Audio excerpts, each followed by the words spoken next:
अस्सलामु अलैकुम वरहमतुल्लाहि वबरकातुह। हज़रत आप सभी से गुजारिश है कि वीडियो आखिरी तक देखें।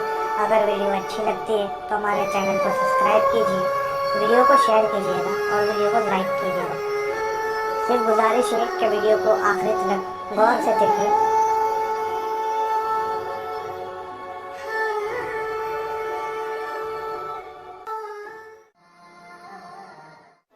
बुखारी का ये वाक़या पढ़ा, खुदा की कसम बहुत देर तक मेरे आंखों में आंसू रहे, मैं रोता रहा।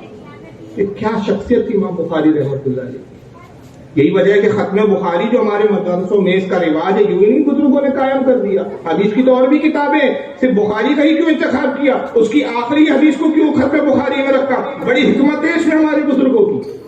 और क्यों है इंशाअल्लाह मैं आगे इस पर तबसरा करूंगा। एहतियात वहां पर इंतहा हो जाती है हदीस लेने की एहतियात में। जो इमाम बुखारी का वाक्य मैंने पढ़ा, मैं हैरान हो गया कि आप तिजारत भी फरमाते हो।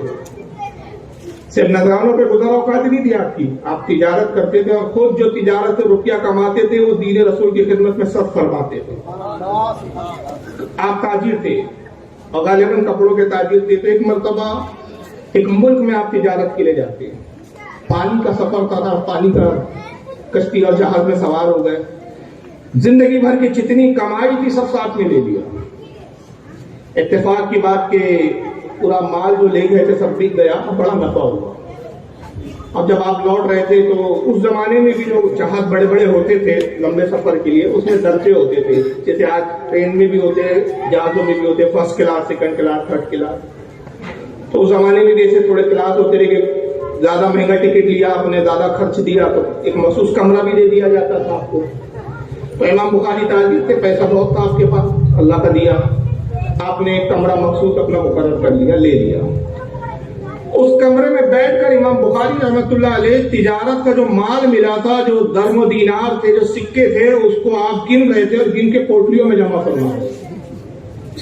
और आपने मुख्तलिफ रंग की कुछ छोटी छोटी थैलियां बनाई थी, हर थैली में बराबर बराबर मिकदार में सिक्कों को आप जमा कर रहे थे। एक कश्ती में ऐसा बदबख्त शख्स था जो थोड़ा सा चोरी इसकी तबीयत में थी, बदमाश किस्म का शख्स था।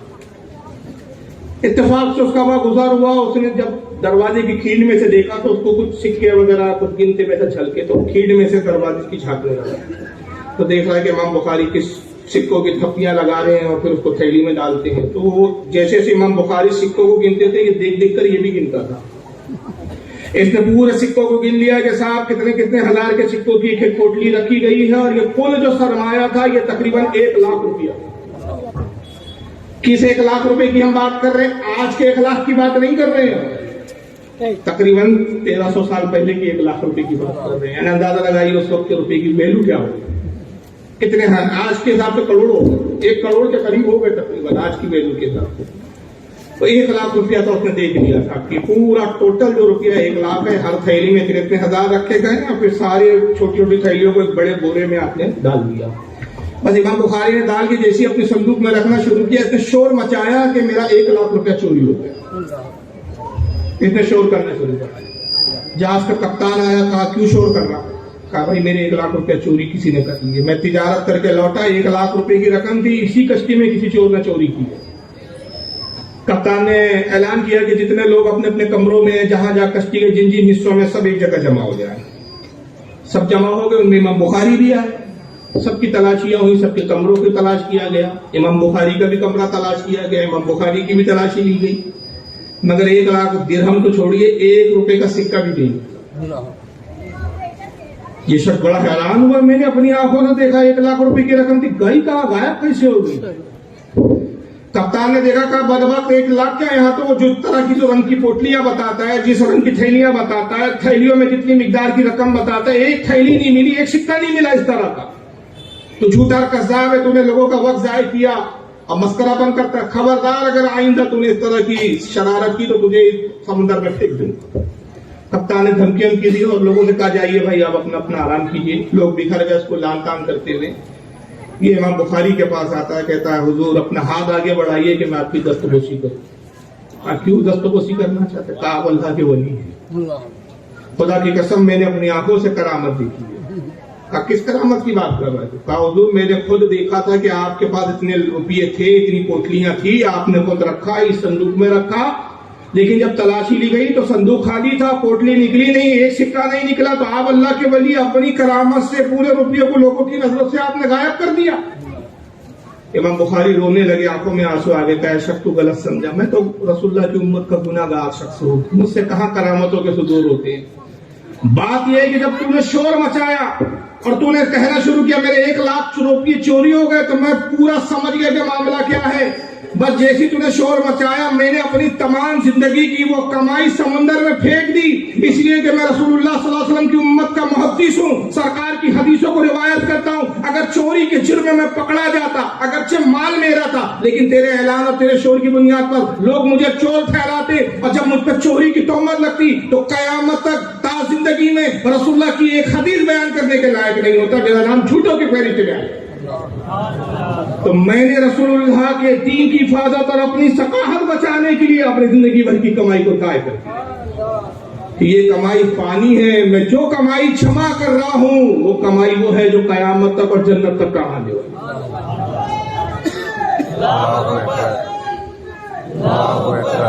ये है वो बुखारी शरीफ सहीहुल बुखारी जो हम तक इस तरीके से आई है।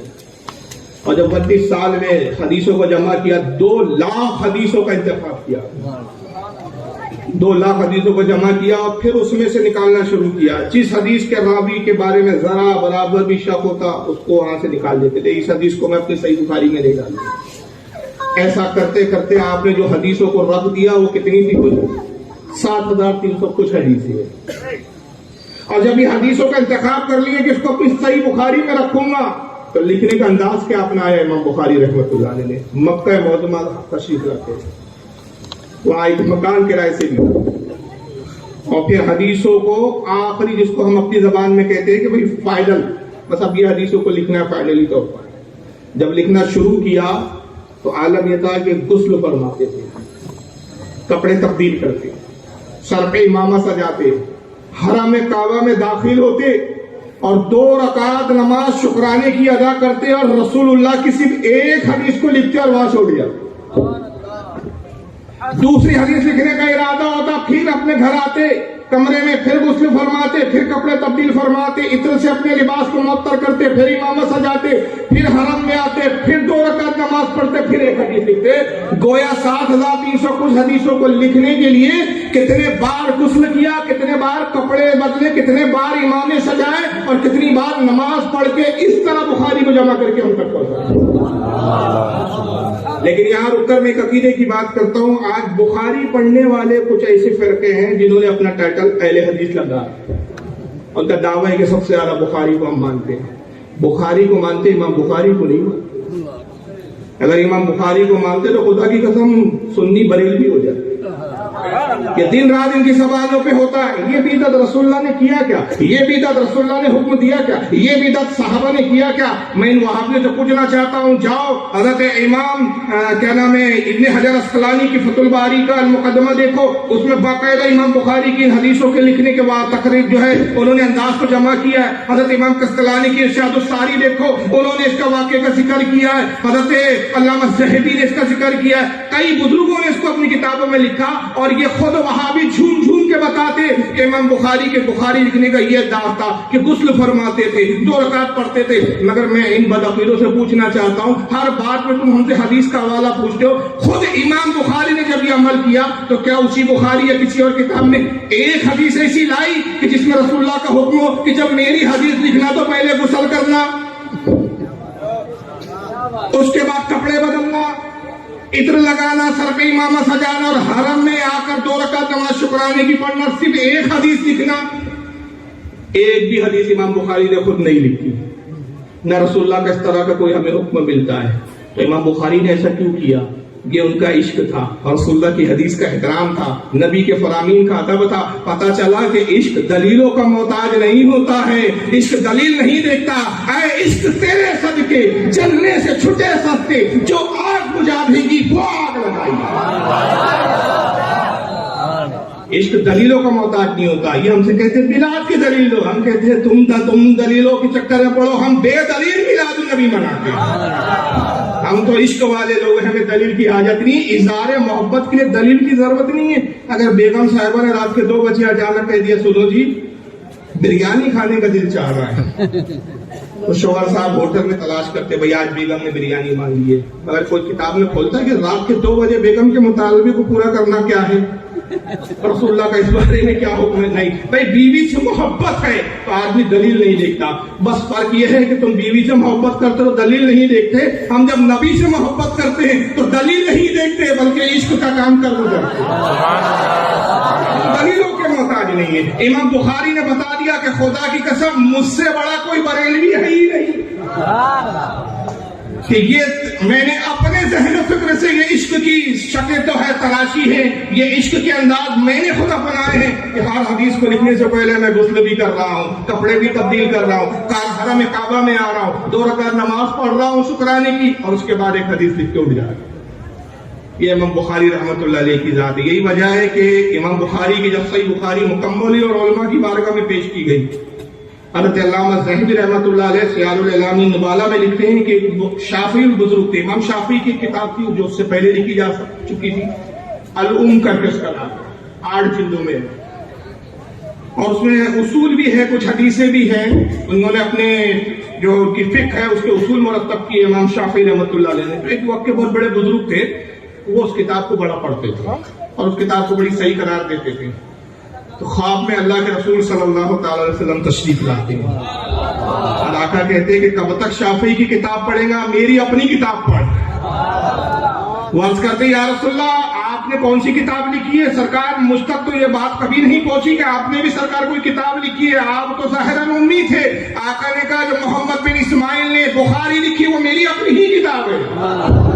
جس نے بخاری کو پڑھا گویا اس نے میری لکھی ہوئی کتاب کو پڑھا. اور یہاں تک فرماتے محدثین، یہاں تک کہ امام قاضی عیاض رحمۃ اللہ علیہ شفا میں لکھتے ہیں کہ جو چاہتا ہو کہ وہ رسول اللہ سے گفتگو کرے اس کو چاہیے کہ وہ رسول اللہ کی حدیثوں کو تلاوت کرے. جب نبی کی حدیثوں کو پڑھتا ہے گویا وہ رسول اللہ سے گفتگو کرنا. اندازہ لگائیے سرکار سے گفتگو کرنا کتنی بڑی سعادت مندی کی بات ہے.